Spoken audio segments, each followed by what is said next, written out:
आज Doubtnut app download करें। Doubtnut पर अपने सभी गणित, रसायन विज्ञान, भौतिक विज्ञान और जीव विज्ञान के डाउट्स का करो सफाया।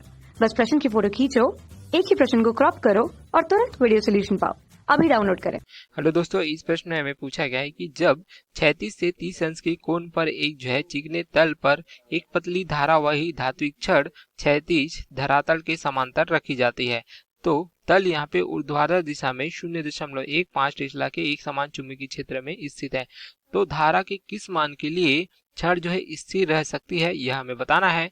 छड़ का प्रति यूनिट लंबाई द्रव्यमान हमें दिया गया इस प्रकार से 0.30 किलोग्राम प्रति मीटर है। ठीक है, प्रति यूनिट लंबाई दिया गया है यहाँ पे छड़ का। तो प्रश्नानुसार मान लीजिए हम इस प्रकार से एक क्षैतिज धरातल लेते हैं। इस प्रकार से क्षैतिज धरातल को हम दर्शाते हैं। अब क्या है, यहाँ पे इस प्रकार से कितना दिया गया, 36 से 30 अंश का कोण बनाता है हुआ यहाँ पे एक तल दिया गया। तो मान लीजिए इस प्रकार से हम 36 से 30 अंश का कोण बनाते हुए एक तल दर्शाते हैं। अब इसमें क्या रखा गया है, देख सकते हैं, एक धात्विक छड़ रखा गया है। अब यह धात्विक छड़ किस प्रकार से रखा गया है, हम इस धात्विक छड़ को इस दिशा में दर्शा सकते हैं, अर्थात हम कह सकते हैं कि कुछ इस प्रकार से भी रखा गया है। लेकिन यहाँ पे क्या दिया गया, देख सकते हैं, यह क्षैतिज धरातल के समांतर। तो समांतर कब होगी, जब हम इसे कुछ इस प्रकार से रखते हैं, अर्थात इसकी दिशा देखिए, अगर हम इस प्रकार से रखते हैं तो ये आगे की ओर देखिए, इस धरातल में या समतल में कुछ इस प्रकार से आगे की ओर रखी हुई प्राप्त होगी। तो यहाँ पे हम अगर इसका साइड व्यू देखें, ठीक है, इस दिशा में अगर देखते हैं तो साइड व्यू भी दिखाई देगा। तो ये आगे की ओर रखा हुआ है क्योंकि यहाँ पे इस दिशा में एक तल प्राप्त हो जाएगा। मान लीजिए हम इस प्रकार से एक तल बनाते हैं तो यह इसमें रखा हुआ है कुछ इस प्रकार से। तो जो छड़ दिया गया है इसमें धारा भी प्रवाहित हो रही है। यह पतली है लेकिन हमने इसे समझने के लिए कुछ इस प्रकार से बनाया हुआ है। तो इस प्रकार से हमें देख सकते हैं एक छड़ प्राप्त हो जाता है। ठीक है, समझने के लिए हमने इस प्रकार से चित्र बनाया हुआ है, लेकिन हम इसको हटा देते हैं। तो हमने केवल इसका साइड व्यू लिया हुआ है। एक किनारे से अगर हम देख रहे हैं सामने की ओर से तो यह छड़ हमें कुछ सामने से इस प्रकार से दिखाई देगा। अब यहाँ पे जो कोण है, देख सकते हैं, जो तल है इसका जो कोण दिया गया है हमें 30 अंश का दिया गया है, जिसे हम मान लीजिए थीटा से दर्शाते हैं। थीटा का मान क्या है, 30 अंश के बराबर है। तो यहाँ पे थीटा से हम दर्शाएंगे। तो क्या होगा, जब इसे समांतर रखा गया है, 36 के समांतर, अर्थात ये सीधी रखी गई है इस प्रकार से, तो यहाँ पे नीचे की ओर क्या होगा, इसके केंद्र से देखें तो इसका भार होगा द्रव्यमान यदि m तथा यहाँ पे इसका गुरुत्वीय त्वरण g है तो mg नीचे की ओर लगता है हमेशा, ऊपर की ओर इसका प्रतिक्रिया बल भी लगेगा। अब देखिए यह कोण अगर थीटा है तो अगर इसके साथ बनाते हैं हम इस प्रकार से तो यह कोण भी क्या हो जाएगा, यह भी थीटा हो जाएगा। ठीक है, यह हम प्राप्त हो जाता है क्योंकि यह दोनों के बीच 90 का कोण होता है और यह 90 ऋण थीटा होगा, तो यह थीटा के बराबर ही हमें प्राप्त हो जाएगा। तो यहाँ पे इस प्रकार से जब थीटा कोण बना रही है तो mg का एक घटक हमें प्राप्त हो जाता है, ये क्या होगा, ये हो जाएगा mg cos थीटा, क्योंकि देख सकते हैं mg है इसके साथ, इस लाइन के साथ थीटा कोण बना रही, तो mg cos थीटा होगा। उसी प्रकार इस दिशा में इसका दूसरा घटक भी प्राप्त होगा जिसे हम mg sin थीटा के रूप में दर्शाते हैं, क्योंकि इसके साथ कोण नहीं बना रही है। तो इस प्रकार से यहाँ पे हमें प्राप्त हो जाता है छड़ के लिए।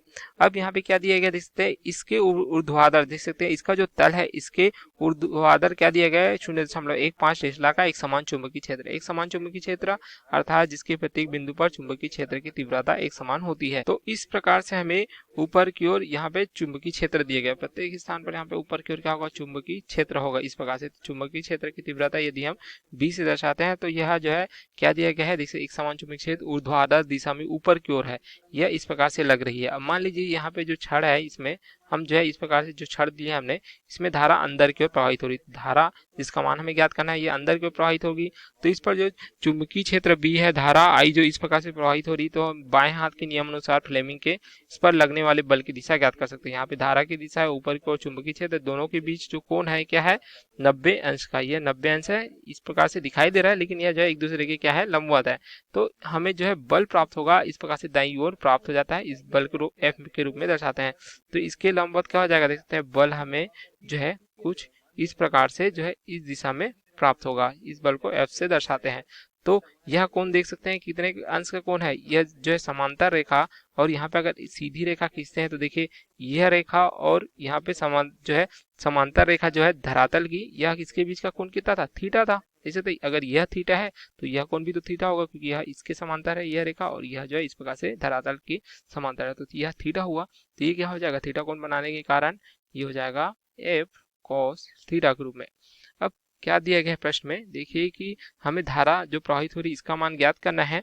उस स्थिति में जब छड़ स्थिर अवस्था में रहती है। अगर देखिए छड़ में देख जो है नीचे की ओर इस प्रकार से बल लग रहा है, इस प्रकार से ऊपर की ओर एक बल लग रहा है F cos थीटा, नीचे की ओर mg sin थीटा लग रहा है। अगर इसमें से mg sin थीटा का मान अधिक हुआ तो यह जो छड़ है नीचे की ओर लुढ़कना प्रारंभ कर देगी। उसी प्रकार यदि F cos थीटा का मान अधिक हुआ तो यह जो है ऊपर की ओर चली जाएगी। किस कारण से? यहाँ पे जो चुंबकीय क्षेत्र के कारण धारा प्रवाहित हो रही है, इसके कारण जो बल लग रहा है तो यह ऊपर की ओर चली जा सकती है। इस प्रकार से जो लंबी छड़ है इस तल पर, तो स्थिर रखने के लिए क्या करना पड़ेगा हमें? देख सकते हैं यहाँ पे mg sin थीटा, तो इस स्थिर अवस्था में दोनों बल क्या हो जाएंगे? यहाँ पे आपस में बराबर होंगे, अर्थात नीचे की ओर जहाँ पे बल लग रहा है mg sin थीटा, ये किसके बराबर हो जाएगी? F cos थीटा के बराबर।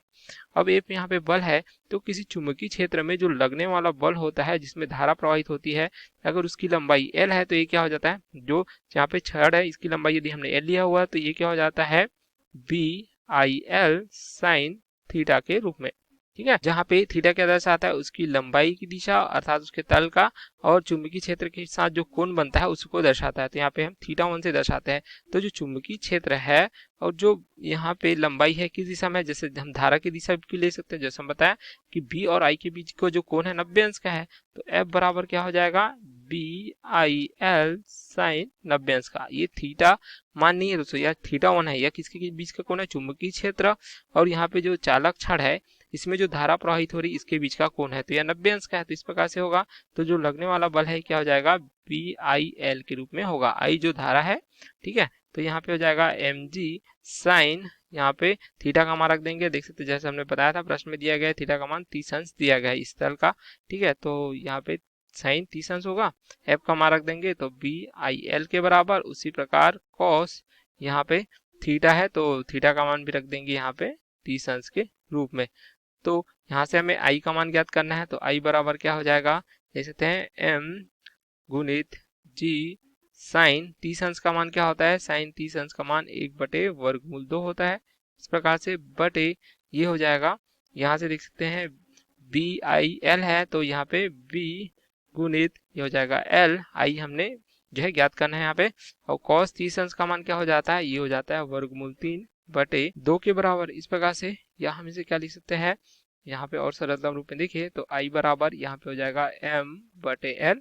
M/L को इस प्रकार से लिख सकते हैं हम गुणित G गुणित ये हो जाएगा 1/, यहाँ पे रखेंगे इस प्रकार से तो हो जाएगा B गुणित यहाँ पे 2 ऊपर की ओर चला जाएगा 2 वर्गमूल 3 गुणित ये हो जाएगा इस प्रकार से वर्गमूल 2। तो यहाँ से एक जो है वर्गमूल 2, तो हम इसको और सरलतम रूप में देखें तो I बराबर M/L का मान क्या दिया गया देख सकते हैं जो है प्रति यूनिट लंबाई का द्रव्यमान। तो प्रति यूनिट लंबाई अर्थात यह दिया गया हमें किसका मान? M/L, अर्थात एकांक लंबाई का जो द्रव्यमान है यह दिया गया है, यूनिट के लिए दिया गया है। तो ये क्या है? 0.30। लंबाई यहाँ पे द्रव्यमान का मात्रा किलोग्राम होता है, लंबाई का मात्रा क्या होता है? मीटर। तो किलोग्राम प्रति मीटर में जो दिया गया अर्थात M/L का मान दिया गया है। तो यहाँ पे मान रखेंगे 0.30। जी यहाँ पे गुरुत्वीय त्वरण को दर्शाता है तो इसका मान होता है 9.8 मीटर प्रति सेकंड का जो है स्क्वायर। तो ये हो जाएगा वर्गमूल 2, यहाँ पे मान प्राप्त हो जाएगा बटे B का मान क्या दिया गया है? 0.15 टेस्ला चुंबकीय क्षेत्र का मान। उसी प्रकार से यहाँ पे वर्गमूल 3 होगा। तो इसको हल करेंगे तो धारा I हमें क्या प्राप्त होगा? इस प्रकार से यह जो है 2 हो जाएगा गुणित 9.8 गुणित वर्गमूल 2 अर्थात 1.414 बटे यहाँ पे वर्गमूल 3। तो I बराबर क्या हो जाएगा? ये हो जाएगा इसको हल करने पर 11.3 एम्पियर के बराबर। तो यही हमें इस प्रश्न में पूछा गया था कि जो प्रवाहित धारा है इसका मान क्या होगा? तो इसका मान 11.3 एम्पियर के बराबर हमें जो है प्राप्त हो जाता है। Okay, thank you. कक्षा 6वीं से 12वीं से लेकर नीट, IIT, JEE वो एडवांस के लेवल तक 1 करोड़ से ज्यादा छात्रों का भरोसा। आज ही डाउनलोड करें डाउटनेट ऐप या व्हाट्सएप करें अपने सारे डाउट्स 8400 400 400 पर।